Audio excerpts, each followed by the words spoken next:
ઓખામાં દરિયા કિનારે આવેલ ખોડિયાર અને જૂની ખોડિયાર મંદિર ખાતે ખોડિયાર જયંતીની ઉત્સાહભેર ઉજવણી કરવામાં આવી હતી, જેમાં નાની બાળાઓએ ખોડિયાર માતાના 7 બેનના સ્વરૂપ ધારણ કરી સૌને આશીર્વાદ આપ્યા હતા. તેમજ મનોજ મોરી પરિવાર દ્વારા ઓખાના તમામ સમાજના લોકો માટે સમૂહ ભોજન પ્રસાદીનું ભવ્ય આયોજન કરવામાં આવ્યું હતું, જેમાં 3000 જેટલા ભક્તોએ ભોજન પ્રસાદ લીધો હતો. આ ઉપરાંત આ પ્રસંગે પાલિકા પ્રમુખ રાજુ કોટક, ચીફ ઓફિસર શુક્લા સાહેબ, શાસ્ત્રી જગદીશ ભટ્ટ અને મનોજ થોબાણીએ હાજર રહી મોરી પરિવારના કાર્યને બિરદાવ્યું હતું.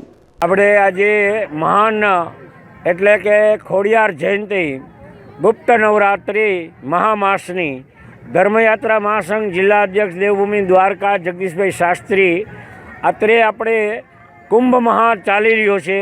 એ કુંભમાં અમૃત સ્નાન થઈ રહ્યું છે, ત્યારે આપણા ઓખાના એક વિરલ દાતા અને મહાન એવા વ્યક્તિ શ્રી મનોજભાઈ મોરી પરિવાર દ્વારા એમ થયું કે કુંભ સ્નાનનું મહત્ત્વ એને સમજાય છે અને સનાતન ધર્મની વૃદ્ધિ કેમ થાય અને સનાતન ધર્મ આગળ વધે એવા પ્રયાસોમાં અનેક વિરલ લોકો આપણે આ સનાતન ધર્મને આગળ ધપાવી રહ્યા છે. ત્યારે આજે મહાન ખોડિયાર જયંતિના ઓખાના સમસ્ત ધુવાડા બંધ ગામ એટલે કોઈ પણ બાકી ન રહે એના માટે મહાપ્રસાદીનું એક આયોજન કરેલ છે.